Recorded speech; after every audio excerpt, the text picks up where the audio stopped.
at saka nagbabasbas.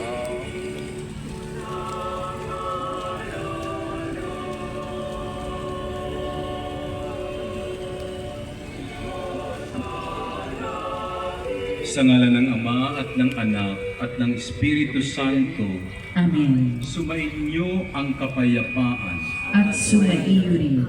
Mga minamahal na kapatid, 5 linggo na tayo naghahanda ng sarili para sa ipagdiriwang ng Pasko ng pagpapakasakit at pagkabuhay ng Panginoon. Sinikap natin unawain at tuparin ang ating pananagutan sa Diyos at sa kapwa-tao, alinsunod sa aral at halimbawa ni Jesucristo. Kaysa ng buong simbahan, sinisimulan natin ngayon ang mahal na araw. Si Kristo ay matagumpay na pumasok sa kanyang lungsod upang tuparin ang kanyang gawain bilang Mesiyas. Ang magpakasakit, mamatay at muling mabuhay para sa ating kaligtasan.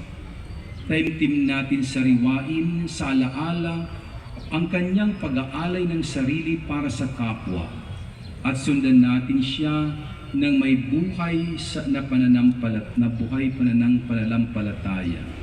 Kaysa niya sa pagdurusa sa krus, tayo naman ay makahati niya sa kaniyang pananaig sa kamatayan at sa kanyang bagong buhay. Dadako po tayo ngayon sa pagbabasbas ng mga palaspas. Manalangin tayo.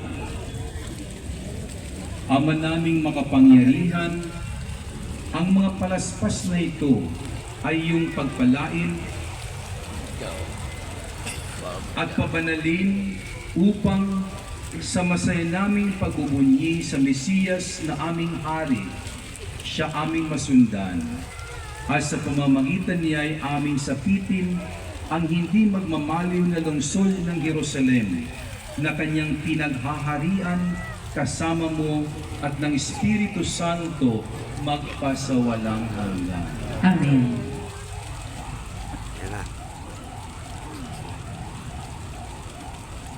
Abot ko man ang tubig din.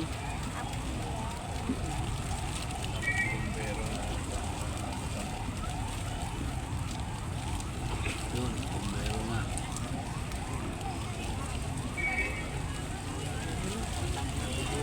Yan na. Ako, mag-blackout.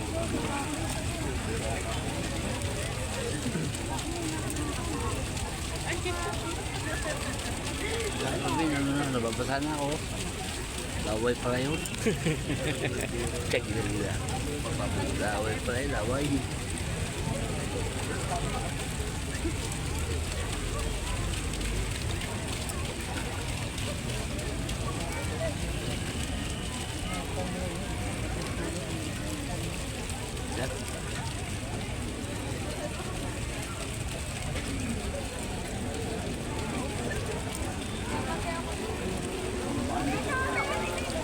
Wala na, sa likod.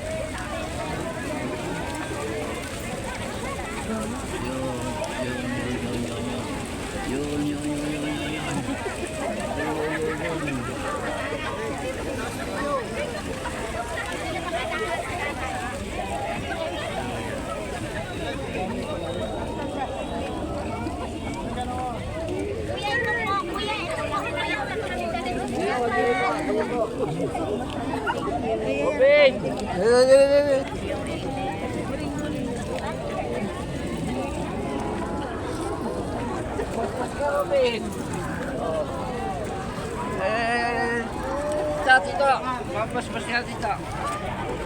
Tito. Ano po? Ikaw din.